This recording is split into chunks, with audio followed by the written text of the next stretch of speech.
Buenos días.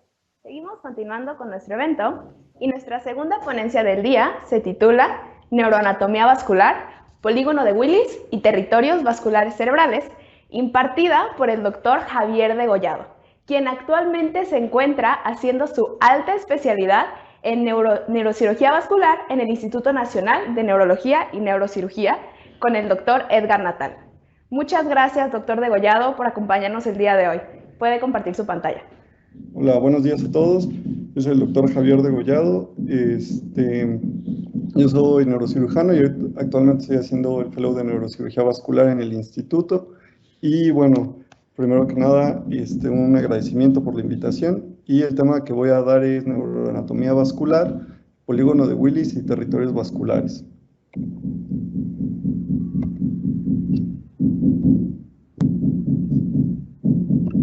Bueno, la plática va a constar de una pequeña introducción, unos antecedentes históricos de cómo se fue desarrollando el conocimiento de la anatomía vascular y ya después entrar de lleno a su anatomía y cuál es la utilidad que ésta tiene.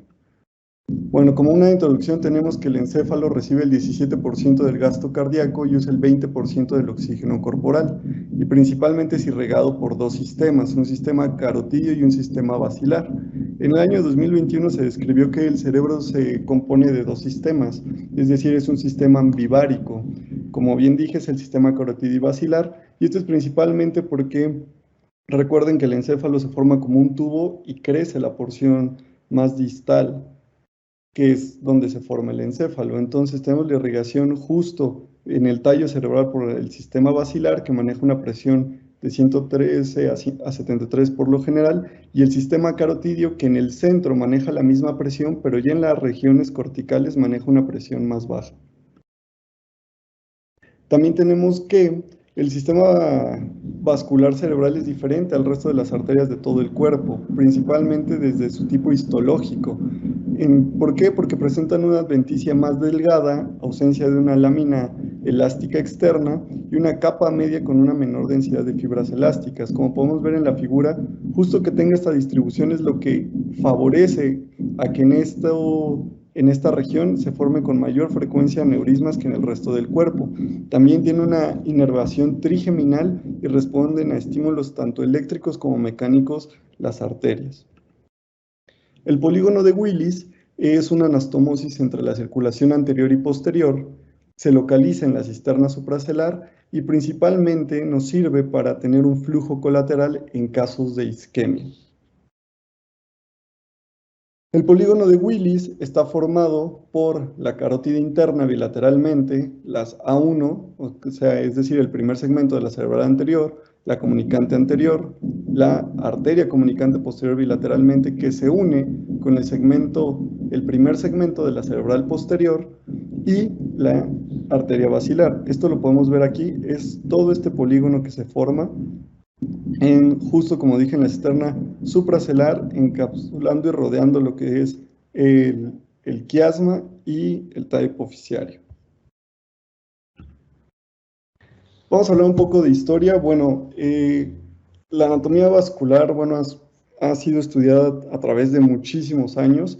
Los primeros reportes es de Herófilus. Él fue el primero en describir las arterias cerebrales y él fue el primero que introdujo el término rete mirabile. Esto es una red maravillosa, es como él lo describía. Entonces, después, basado en estos estudios, Galeno hace un estudio anatómico y en su escrito Corporis Humani, él describe que nosotros al inspirar el neuma, entraba inicialmente al hígado y después se iba hacia el corazón y los pulmones, donde se formaba en el espíritu vital y después que ya se había transformado en esto, subía por la carótida y en la red maravillosa o rete mirabile, espíritu vital se transformaba en el espíritu animal, que era el que permitía que fluyera a través de nuestro cerebro y nos permitiera tener pensamientos. Entonces, ¿qué es lo importante de esta aportación? Que Galeno fue el primero en teorizar de que gracias al cerebro era como podíamos desarrollar pensamientos. Después, en la Edad Media, como todos sabemos, hubo poco avance secundario de la iglesia, pero Racés fue el primero que habla de una bifurcación de una carótida, de la carótida. Es decir, él ve en sus estudios que la carótida se divide tanto en una arteria que va hacia medial y otra hacia lateral, que después esto fue la descripción de la arteria cerebral anterior y cerebral media. Después, Ibn Sina describe, y su aportación más importante, es que las arterias no subían por la parte lateral de la cabeza, como antes se creía, sino que iban cerca del hueso basal, como él lo describía, que pues, actualmente ya sabemos que las arterias entran justo en la base del cráneo y se quedan justo en la base del cráneo y de ahí se van hacia arriba y no entran de manera lateral. Entonces, esta fue la principal aportación que él hizo dentro de sus descripciones.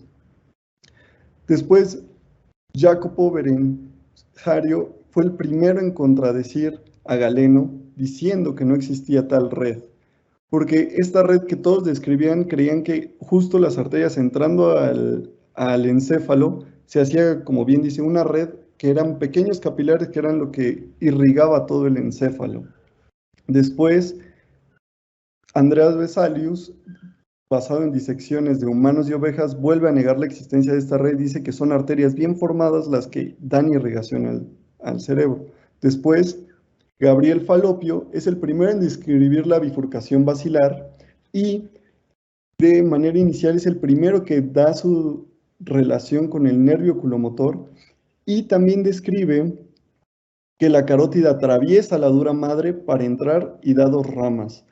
Una medial que se une contralateral y una lateral que siempre se divide. Entonces, este texto es sacado de su descripción, entonces podemos ver que justo él al decir que atraviesa la dura madre, ya estamos hablando de una porción intradural y extradural de la carótida, que es una aportación muy importante, y también habla inicialmente de la bifurcación de la arteria cerebral media. Después, Giulio Caserio fue el primero en describir la arteria comunicante posterior, en la que describe que se une el sistema carotidio y el sistema vértebro-basilar. Después, Johann Wesling fue el primero en decir que siempre había dos comunicantes posteriores, y después, Johann Jacob fue el primero en describir las arterias pericallosas y las arterias cerebelosas superiores y la arteria comunicante anterior. De hecho, él hizo el trabajo previo a que Willis, o fue el trabajo en el que Willis se basó para él describir por completo su polígono. De hecho, esta imagen que ven es del trabajo de Johann, en el cual se ve prácticamente ya toda la forma del polígono, pero él no lo describió así. Él se enfocó más a la circulación de la fosa posterior. Y ya Thomas Willis, en su trabajo Cerebri Anatomy, es el primero que describe como tal el polígono que lleva su nombre y pues, nos habla de la comunicación entre el sistema carotidio y el sistema vértebro-basilar. Después, en 1844, Quine, Luschka y Alexeis hicieron la descripción de todas las arterias mesencefálicas. Recordar que aunque ya se había descrito la cerebral posterior, solo se había descrito en su primer segmento, entonces ellos describen el resto de todos los segmentos.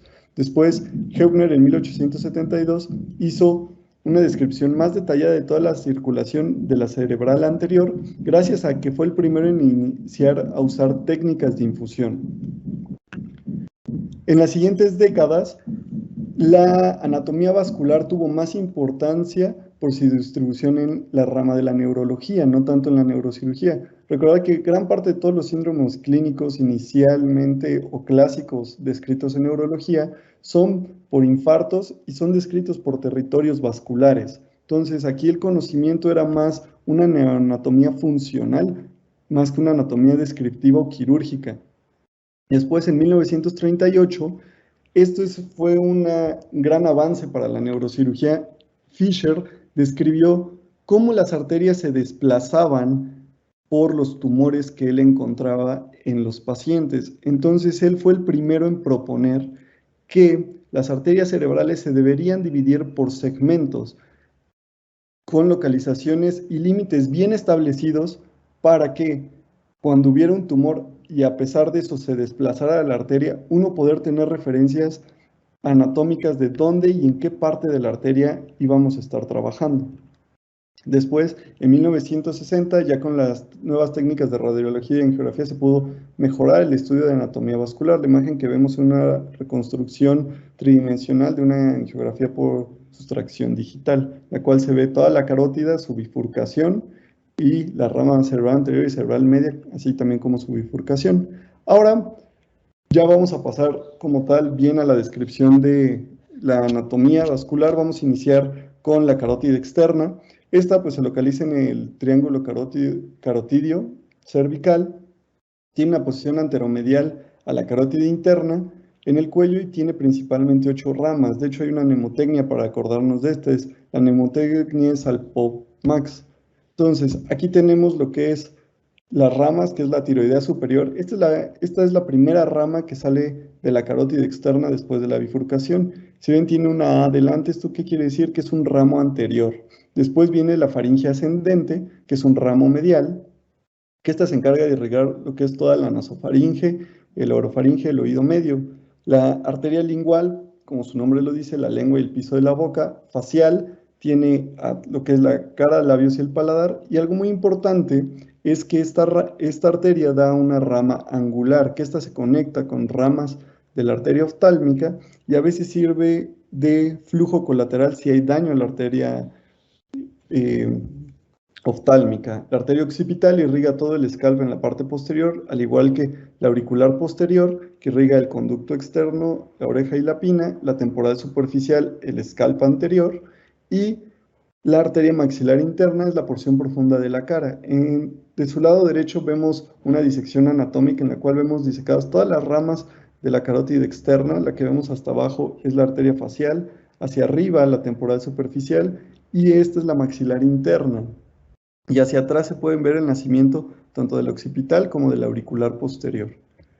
Después, como habíamos dicho, la arteria maxilar interna. ¿Por qué hago mención especial de esta? Porque es una arteria que se divide en 3 segmentos y es muy importante porque tiene 16 ramas, se dividen tanto en superiores e inferiores. A nosotros, esta arteria, ¿por qué es relevante para nosotros? En los últimos años se ha utilizado muchísimo como una arteria donadora para bypass, principalmente para revascularizar todo el territorio de la cerebral media, pero también es esta arteria la que da origen a la arteria meningia media, que recordar que esta cuando se lesiona es la principal causante de los hematomas epidurales. Ahora vamos a empezar con la carótida interna ya como tal. Bueno, la carótida interna, como una pequeña introducción, está cubierta principalmente por un plexo autonómico y tiene vaso vasorum hasta el anillo distal. Ahorita vamos a ver dónde se localiza este anillo distal. Y como les había dicho, cambia su histología al cruzar el foramen carotidio. ¿Esto qué quiere decir? Que el primer segmento, el segmento cervical de la carótida, es diferente histológicamente al resto de la carótida intracraneal, como ya habíamos dicho, con las diferencias histológicas que tiene. Entonces, basado en el estudio de Fisher, que él propuso la diferente clasificación por segmentos, Hibo fue el primero en hacer una descripción de los segmentos carotidios, en los cuales solo marcaba 4 segmentos: cervical, petrosa, cavernosa y supraclinoidea. Pero después, con el paso del tiempo, tanto Beristain como Sihal y Botulier, que Botulier es la que utilizamos actualmente y es la que más ocupa a nivel mundial, vieron que esta clasificación estaba corta, que se podía dividir en más segmentos la carótida, y finalmente se quedó como generalidad que se utiliza la de Botulier, que nos divide en 7 segmentos. El primer segmento cervical, el segundo el petroso, el tercero lacerum, cuarto cavernoso, quinto clinoideo, sexto oftálmico y séptimo comunicante. Pero si ven, estas clasificaciones ya son algo antiguas, son del 96. Entonces, el doctor Salim Abdul-Rauf, en una publicación en 2010, hace una nueva clasificación con respecto a, él lo quiere hacer una relación clínica, porque para no solo definirlo por segmento anatómico, sino por segmentos funcionales. Entonces, él nos divide la carótida en segmento coclear, petroso, gaseriano o clival, celar, esfenoidal, la carótida con anillos y el segmento cisternal. ¿Esto para qué nos sirve también? Para darnos una idea anatómicamente de dónde se encuentra la carótida. ¿Por qué? Porque como podemos ver, el segmento coclear va desde el proceso estiloides hasta la trompa de Eustaquio, que es el número 2. Después, el segmento petroso inicia ahí y acaba hasta el ligamento petrolingual. Entonces ya sabemos que esta región estamos en el temporal. Después, la porción gaseriana o clival, sabemos que es hasta el nacimiento del tronco meningo hipofisiario. Entonces, ¿esto para qué nos sirve? Nos sirve para también abordajes endoscópicos, saber que estamos en la carótida paraclival. Después, el segmento celar. Este de segmento se describió específicamente para los abordajes endoscópicos, en los cuales la carótida queda en las porciones laterales del abordaje y por eso se define como el espacio entre el cuarto y el tercer nervio. Después, la región esfenoidal, que es hasta antes de los anillos, y después, como su nombre, el segmento entre los anillos es entre el anillo proximal y el distal, y después el segmento cisternal es hasta la bifurcación. Esta clasificación ha sido aceptada, ¿por qué? Porque también se puede hacer una correlación con la angiografía directamente para evidenciar cuál sería el mejor abordaje para ciertas patologías.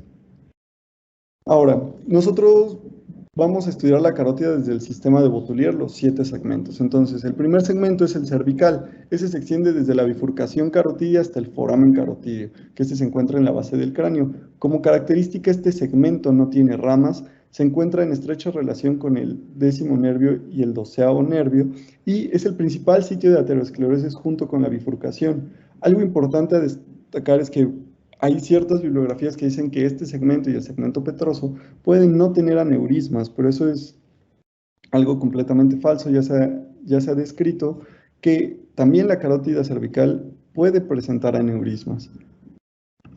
Ahora, esta es una imagen transoperatoria de un paciente en el cual se tenía enfermedad carotidia, y aquí podemos ver, esta es la imagen como se ve, es la carótida común con la liga azul, se ve la carótida interna. Justo en medio es la bifurcación y esta región es donde se encuentra el cuerpo carotidio. Aquí tenemos el asa del hipogloso, es el 12. Aquí está el nervio vago, como ya habíamos comentado, la estrecha relación que tiene con estos dos nervios.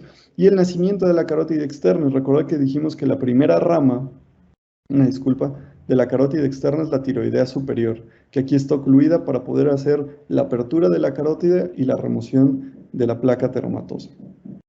Vamos a ir con el segundo segmento, el segmento petroso. El segmento petroso va del foramen carotidio al ligamento petrolingual, se divide en segmento cervical horizontal y tiene una rodilla, que es esta porción. Principalmente este segmento se encuentra en la cavidad timpánica y tiene 3 arterias, la carótida timpánica, la vidiana y la mandibular. Como su nombre lo dice, la carótida timpánica va al promontorio de la cóclea, la arteria vidiana se anastomosa con la maxilar interna y la arteria mandibular da una rama hacia la mandíbula. Algo importante y algo curioso de este segmento es que está rodeado del plexo de Rhec-Torsig. Este es un plexo venoso que rodea la carótida, y esto ¿para qué nos ayuda? Justo para que la sangre venosa amortigue el sonido del flujo carotidio y que nosotros no estemos escuchando por lo general un zumbido por la cercanía con la cavidad timpánica. Después el segmento lacerum, algo importante de este es que va del ligamento petrolingual hasta la entrada del seno cavernoso y que cruza por encima del foramen y no lo atraviesa. Es algo de lo más importante y este segmento no presenta ninguna rama. Después tenemos el segmento cavernoso que va del foramen lacerum hasta el anillo proximal. Entonces en la imagen podemos ver aquí la unión en la porción petrosa y la língula del esfenoides. Este ligamento es el ligamento petrolingual. La parte que va abajo es el segmento lacerum y aquí vemos la entrada de la carótida al seno cavernoso. Algo importante es que esta carótida tiene 2 rodillas, una rodilla posterior y una anterior, la porción horizontal, y tiene 4 loops. Estos loops o giros es la forma en la que la carótida se ajusta en la región paracelar para poder poner estas 2 rodillas y poder hacer un efecto sifón hacia arriba, hacia la carótida clinoidea. Tenemos 4 loops, que es el loop posterior, el lateral, el medial y el anterior.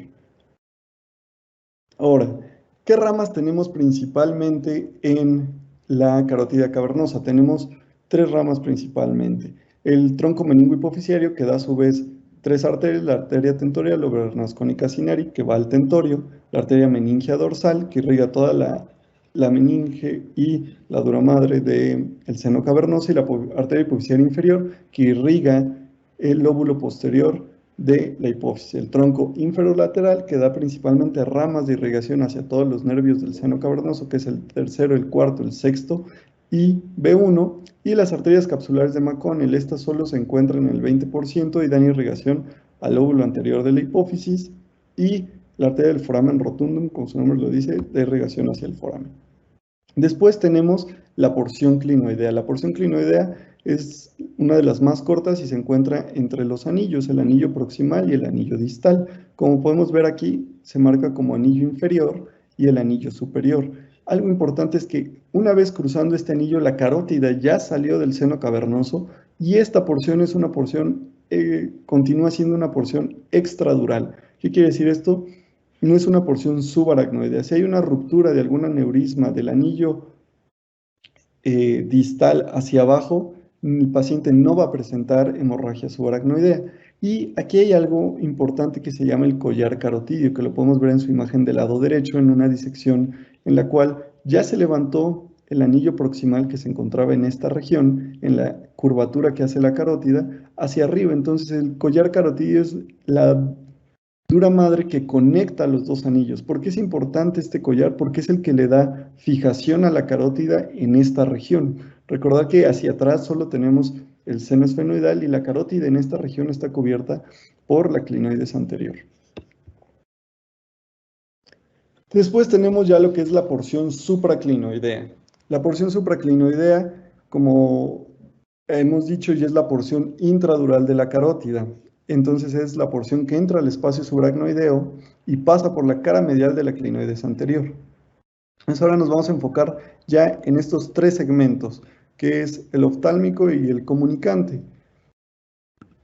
Entonces, aquí lo podemos ver, tenemos esos tres segmentos, pero ¿por qué aquí son tres y la clasificación que les había dicho solo tenía dos? Como les he dicho, siempre entre mejor tengamos clasificadas las arterias y sus segmentos, más fácil podemos identificar anormalidades dentro de esta. Entonces, Roton en el 2002 propone una nueva clasificación de la arteria carótida supraclinoidea, que lo divide en tres segmentos: el segmento oftálmico, el segmento comunicante, el segmento coroideo y el segmento de la bifurcación. ¿Esto para qué? Para tener bien identificado tanto el nacimiento de la arteria oftálmica, la arteria comunicante posterior y la arteria coroidea. Entonces, ¿qué es algo importante de esta carótida? La carótida paraclinoidea la podemos imaginar que es como un cubo, tiene varias caras. Entonces, tiene cuatro caras. ¿Por qué cuatro? Tenemos una cara dorsal, que es la que está aquí arriba, pegada al nervio óptico; una cara ventral, que es la que está hacia abajo y va hacia el espacio subaracnoideo; una medial, que da hacia la glándula hipófisis, y en la porción proximal hacia algo que se llama el cabum carotidio, y una cara lateral. ¿Por qué no tenemos una cara anterior? Porque es la continuación de la carótida clinoidea, y a la parte posterior, ¿por qué no tenemos cara? Porque es la continuación con la carótida supraclinoidea. Entonces, esto es importante. ¿Por qué? Porque en esta zona son todos los sitios donde pueden hacer aneurismas y puede haber alteraciones en estas caras de la carótida. Ahora entrando, vamos a ver, continuando con la clasificación, vemos la carótida oftálmica. La carótida oftálmica va del anillo distal hasta antes del nacimiento de la arteria comunicante posterior. Entonces tenemos todo ese segmento. Ahora, esta es una imagen de una angiografía por sustracción digital, en la cual podemos ver ya todos los segmentos que hemos revisado. El segmento cervical, que es el segmento ascendente. Después vemos aquí la entrada hacia la porción petros, tenemos el segmento vertical, la rodilla, la porción horizontal, y cómo va subiendo la carótida hacia el segmento que es el acerum, el seno cavernoso, la porción del seno cavernoso, la porción clinoidea. Y algo importante a recordar es que la arteria oftálmica es la primera arteria que vemos en el nacimiento después del seno cavernoso. Entonces, esta primera arteria es la que podemos observar que es la arteria oftálmica. Después, como datos importantes, la arteria oftálmica, como ya les mencioné, la primera rama intradural, nace de la cara dorsal de la carótida y va por la cara ventral del nervio óptico. En un 8% nace del seno cavernoso y en menos del 5% de la arteria meningia media. Tiene un segmento intracraneal y un segmento intraorbitario, donde se bifurca. Y algo importante es que esta arteria puede nacer a través del anillo distal, por abajo del anillo distal, desde el seno cavernoso o muy distal a él. ¿Esto por qué es importante? Porque dependiendo de la patología que vayamos a, o con la que nos vayamos a enfrentar, tenemos que saber bien dónde está localizada el nacimiento de la arteria para no dañarla. Recordar que esta es la principal arteria que da irrigación a la retina y por lo general si esta se daña, le podremos causar ceguera al paciente. Dentro de este mismo segmento tenemos la arteria hipofisiaria superior. Esta, a diferencia de la arteria oftálmica que nace en la rama, en la cara dorsal, nace hacia la cara medial. Irriga la hipófisis. Presenta ramas perforantes que irrigan el tallo hipofisiario, el quiasma y las ramas durales y se une con la rama con la contralateral para formar un plexo. Y después tenemos el segmento comunicante que va desde la arteria comunicante posterior hasta la bifurcación. Tiene una estrecha relación con el tercer nervio del cráneo, que lo podemos ver aquí. Bueno, la arteria comunicante posterior se puede dividir en 3 a 5 segmentos. Su principal rama es la arteria premamilar y las arterias tuberotalámicas. Algo importante es que puede tener un patrón fetal. ¿Qué quiere decir esto? Que este comunicante es más grande, su diámetro es del 50% mayor que el segmento P1, que ya vamos a ver que es el primer segmento del cerebro posterior, y da la irrigación a todo lo que es el mesencéfalo. Después tenemos la porción coroidea, que obviamente, como su nombre le dice, nace la coroidea anterior, y esta tiene dos segmentos, el segmento cisternal y el segmento coroideo. Algo importante es que esta arteria discurre por la cisterna perimesencefálica y tiene un punto plexal. ¿Qué es esto? Cuando entra al ventrículo. Si esta se daña, nos da lo que es el síndrome de la arteria coroidea anterior, que el paciente puede presentar hemiplegia, hemianestesia y hemianopsia homónima. Esto principalmente por los sitios que irriga hacia lo que es la cápsula interna y la corona radiada. También tiene ramas perforantes, como les había dicho, pueden irrigar la sustancia perforante anterior y el tracto óptico. Pueden nacer dentro de sus variantes de la arteria uncal y también tiene estrecha relación con la arteria dural de la carótida interna, que es la última rama que esta se esclerosa y se forma como un ligamento. Después tenemos la porción de la bifurcación carotidia. La bifurcación carotidia es donde nacen la arteria cerebral media y la cerebral anterior. Esta es una imagen transoperatoria de un clipaje de aneurisma en el cual vemos el nervio óptico, la carótida y el nacimiento de la cerebral media y la cerebral anterior, que es a través de un abordaje transilviano. Tenemos lo que es el complejo de la bifurcación carotidia. Este fue descrito por Rotonilla Sargil. Este es importante porque nos habla de todas las arterias perforantes que nacen de esta región que irrigan la cápsula interna y la sustancia perforada anterior. Entonces, ¿qué quiere decir esto? Si hay daño de esta región, principalmente el paciente va a presentarse con síndrome tanto motor como sensitivo. Ahora ya vamos a hablar de la arteria cerebral media, ya acabamos la carótida. La arteria cerebral media tiene un diámetro de 2.4 a 4.6 milímetros y nace por debajo de la sustancia perforada anterior. Se divide en 4 segmentos: esfenoidal, insular, opercular y cortical. El segmento M1 es de los más importantes, se divide en 3 segmentos: proximal, medial y distal. ¿Por qué? Porque en su primer segmento salen principalmente todas las ramas que irrigan la parte anterior del lóbulo temporal. El segundo segmento salen las arterias lentículo-estriadas laterales, que es un grupo muy importante de arterias que justo irrigan lo que son los territorios profundos y irrigan el brazo posterior de la cápsula interna, la cápsula externa, el putamen y la corona radiada. El tercer segmento es donde se encuentra la bifurcación de la cerebral media. En esta bifurcación de la cerebral media encontramos que puede haber algo que se llama falsa bifurcación, que es como se ejemplifica en la imagen de la izquierda. Podemos ver que sale antes, pero la verdadera bifurcación está hasta atrás. La bifurcación, como su nombre lo dice, se divide en un tronco superior y un tronco inferior, y de esto surge el término de dominancia. La dominancia se da por el tronco que dé origen a la arteria angular, que la arteria angular por lo general es la arteria más gruesa de la cerebral media. Entonces, el que dé origen a esta rama es lo que determina su dominancia. También hay patrones raros que se encuentran en menos del 10% de los pacientes, que es una verdadera trifurcación, se divide en un tronco superior, medio e inferior. o una bifurcación con división temprana, que pudiera asimilar lo que es una trifurcación, pero realmente es una bifurcación que tiene una rama muy proximal. Ahora, algo importante, para los eventos vasculares cerebrales o el infarto agudo, el segmento M se divide en distal o proximal. Esto lo podemos ver en relación a, justo en la imagen vemos la bifurcación de la cerebral media, y en esta región, en el tercio medio, vemos cómo nacen todas las lentículas estriadas. Entonces, ese es nuestro punto de corte para ver si un infarto de cerebral media es distal o proximal. Si está antes de esas arterias, es proximal; si está después, es distal.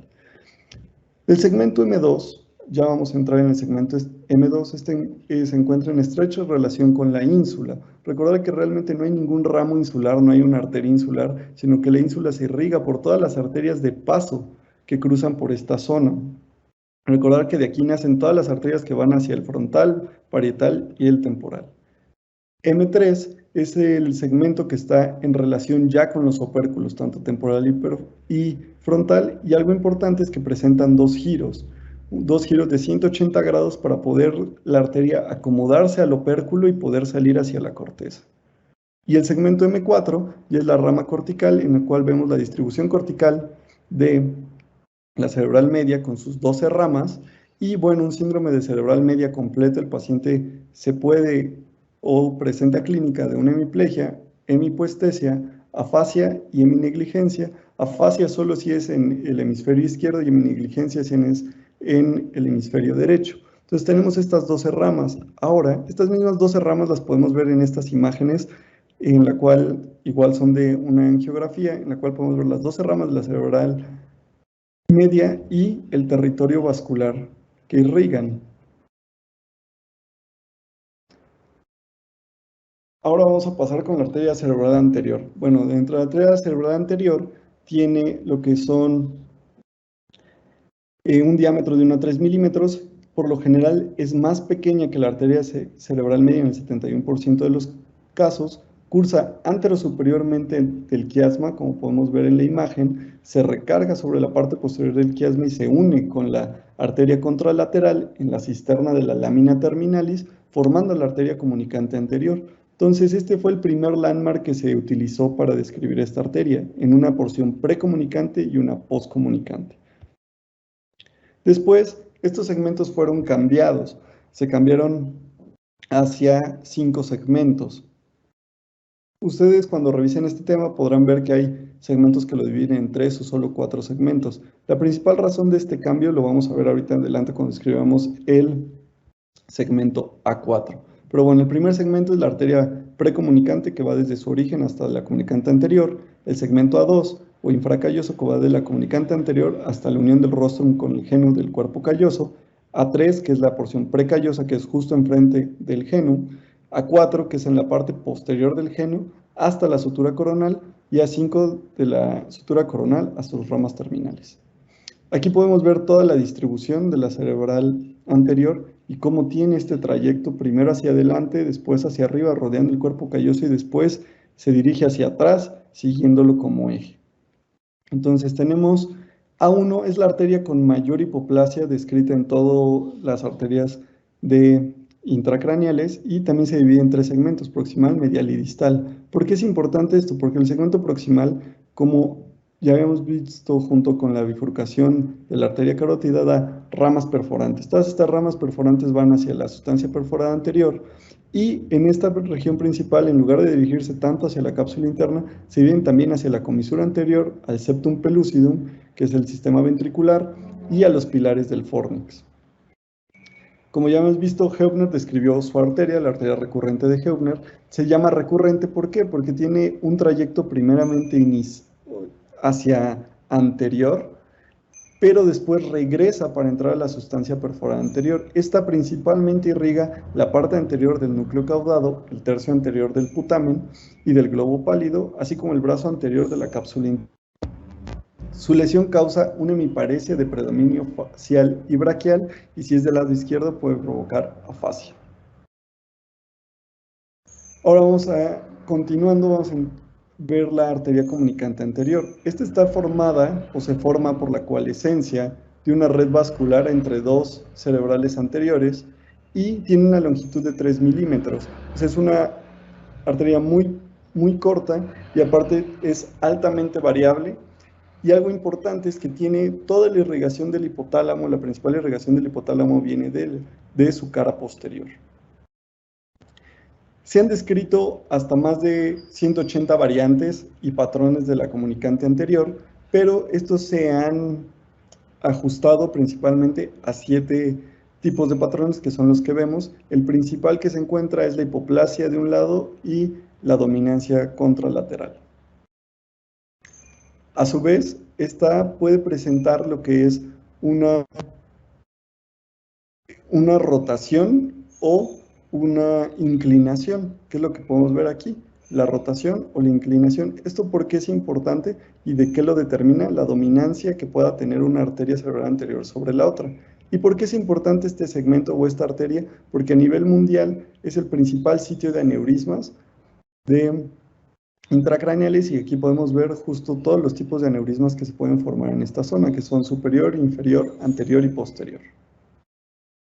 Y algo importante, en esta región hay algo que se llama el complejo de la comunicante anterior. El complejo de la comunicante anterior fue descrito por Yazargil y después simplificado por Lotten, pero inicialmente describieron 14 arterias. Son 14 arterias que están en relación con la arteria comunicante. Si ven, son los segmentos de A1, A2, Heubner, las orbitofrontales, las frontopolares. ¿Y esto por qué es importante? Porque cuando nosotros tratamos un aneurisma, debemos de cuidar estas 14 arterias, que no se vaya a cerrar ninguna, porque cualquiera de estas arterias nos va a provocar un infarto en una región, y principalmente son regiones orbitofrontales y hacia la cápsula interna y la cabeza del caudal. Es decir, el paciente sí va a presentar sí va a tener una repercusión clínica importante si se daña alguna de estas arterias. Después, el segmento A2, tenemos el primer segmento postcomunicante, que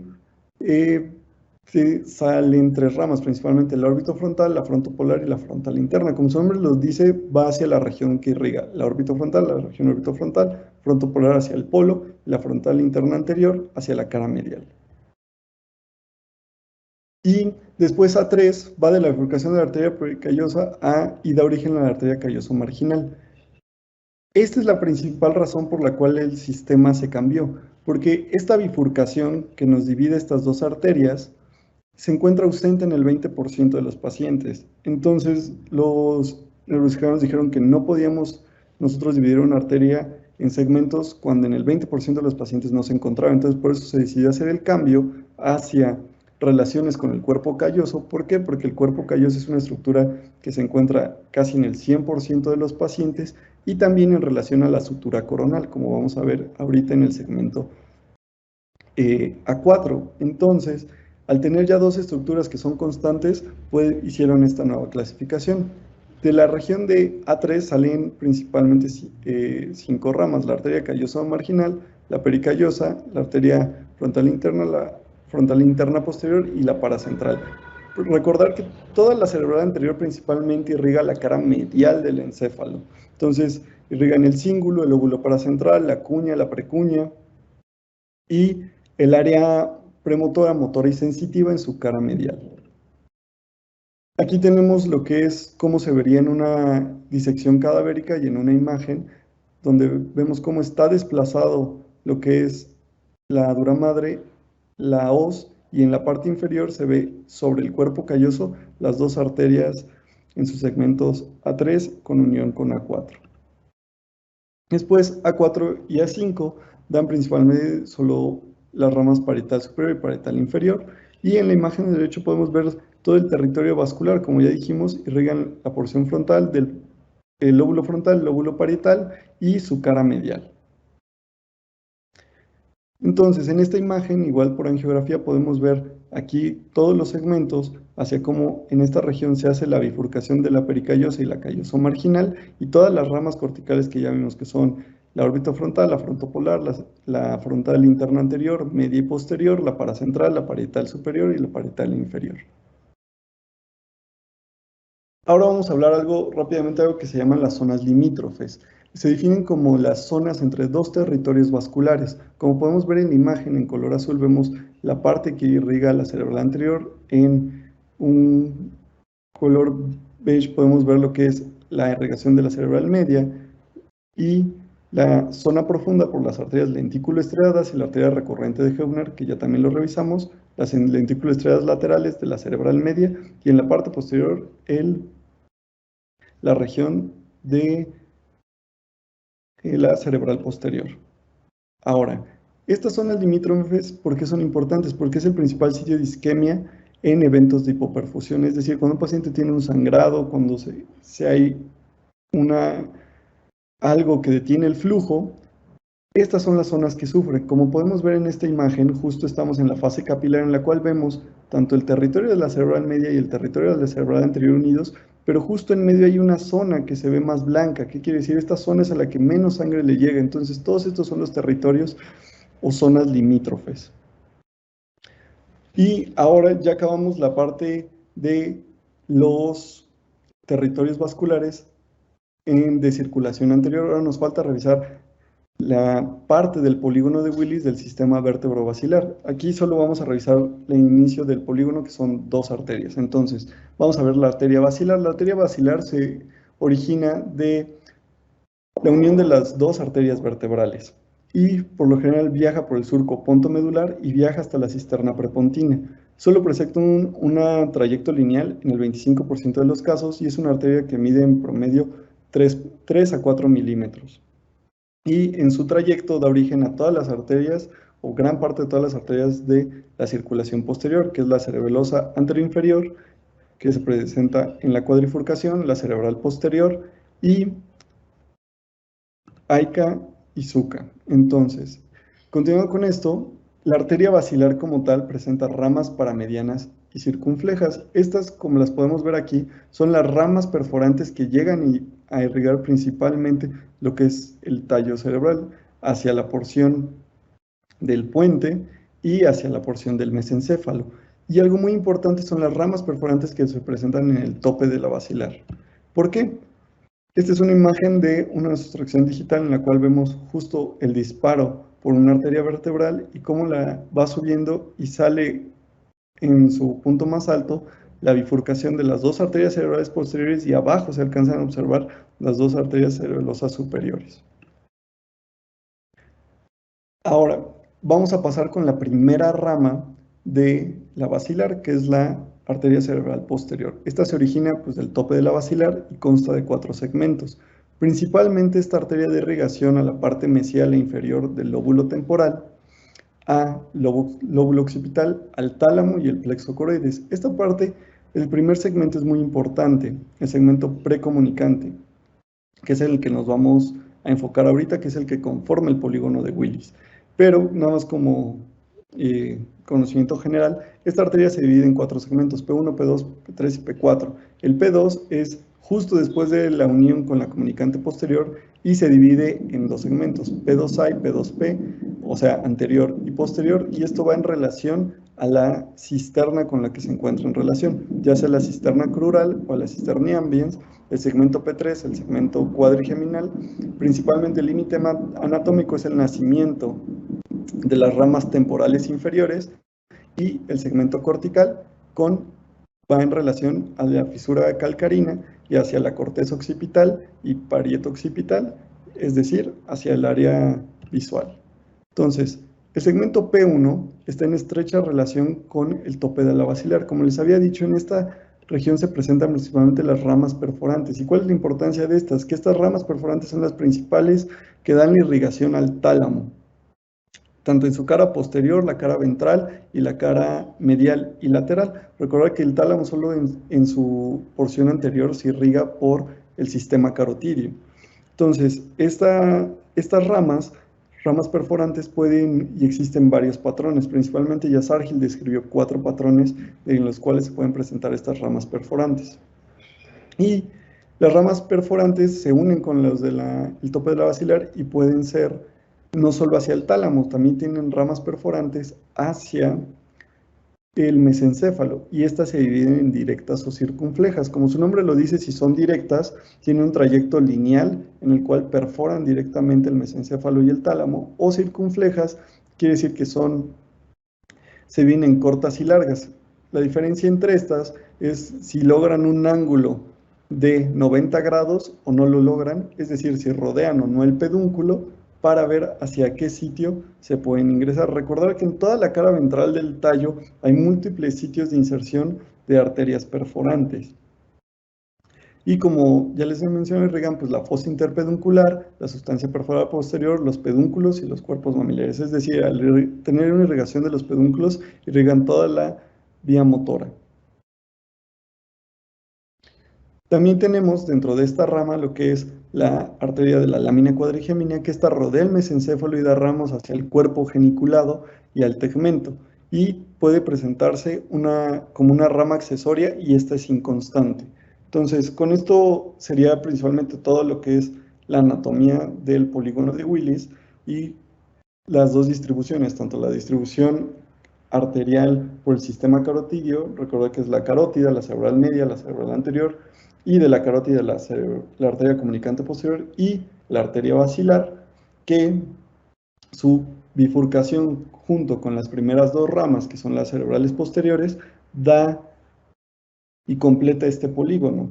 Ahora, ya nada más para finalizar, les dejo esta frase del escritor Noah Gordon, que creo que todos lo conocemos, es el escritor del libro El Médico. ¿Y por qué se los menciono? Recordar que la revisión histórica que hicimos, Ibn Sina fue el primero que dice que las arterias van en la base del cráneo. Recordar que Ibn Sina es uno de los principales personajes dentro de este libro, y él le dice al personaje principal que la medicina es como una lenta obra de albañilería. Somos afortunados si en el plazo de una vida podemos poner solo un ladrillo, y si podemos explicar la enfermedad, alguien que aún no ha nacido estará en condiciones de conseguir su curación.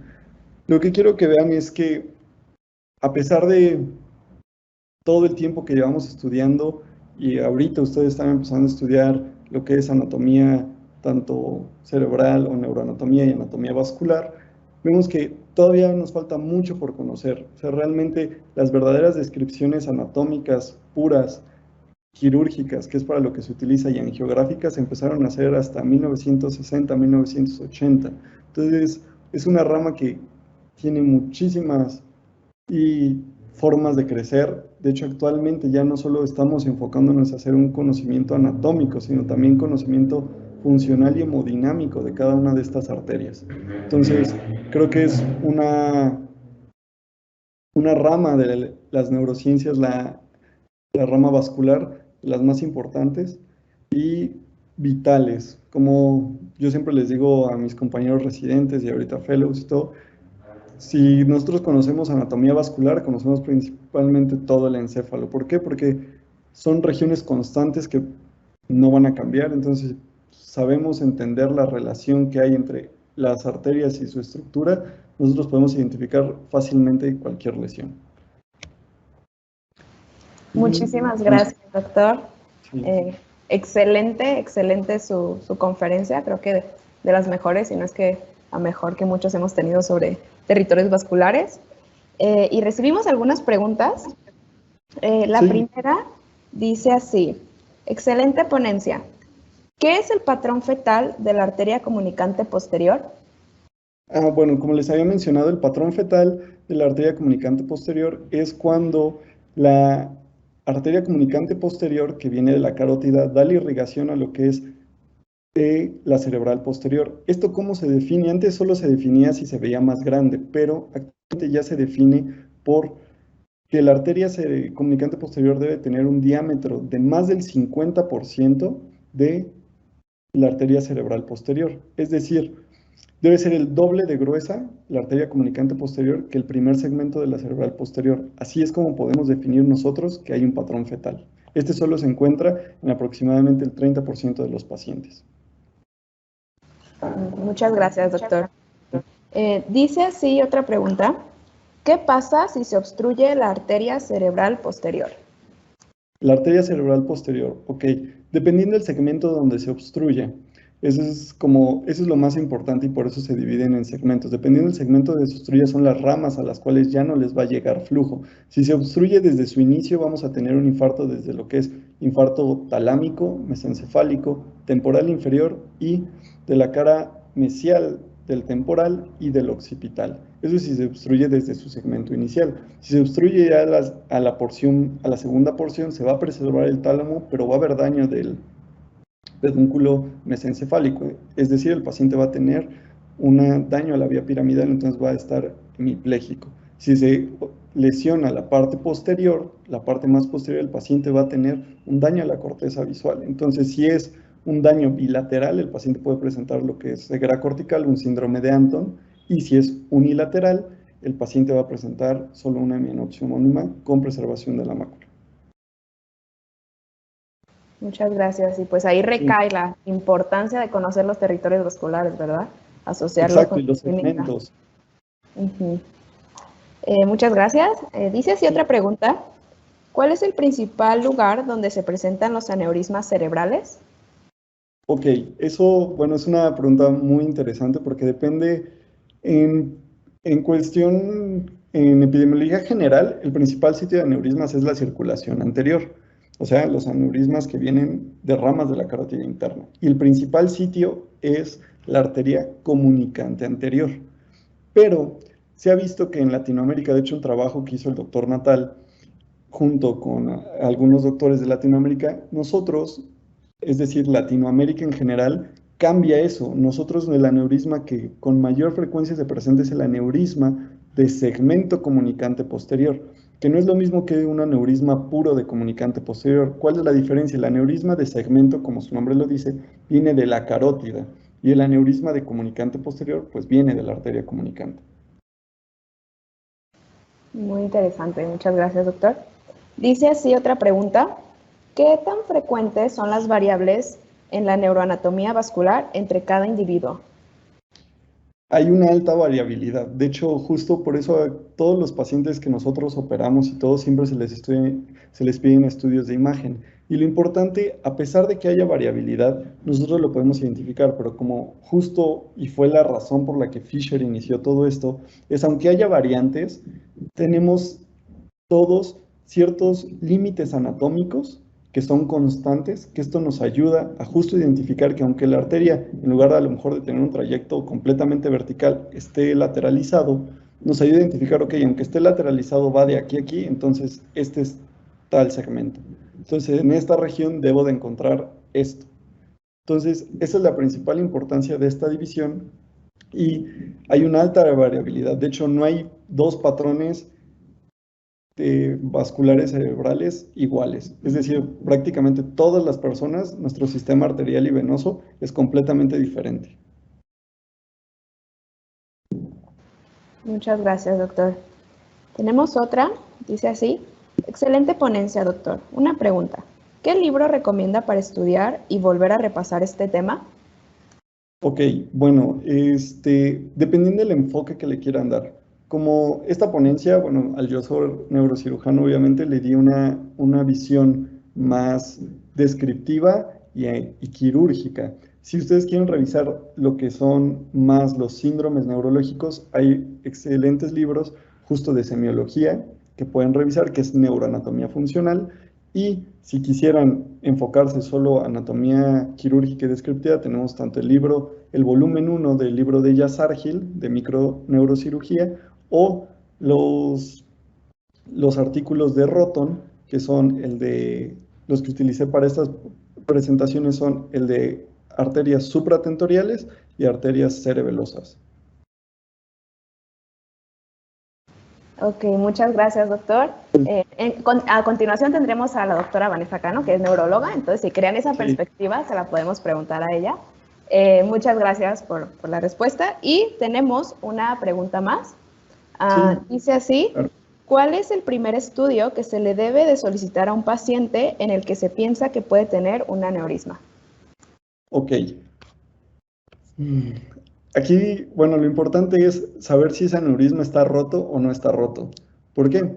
Porque si un paciente ya tuvo hemorragia subaracnoidea, el estudio de elección para realizarle el diagnóstico, para ver si ya se rompió ese aneurisma, es una tomografía simple. Con una tomografía simple nosotros podemos saber si hay sangrado.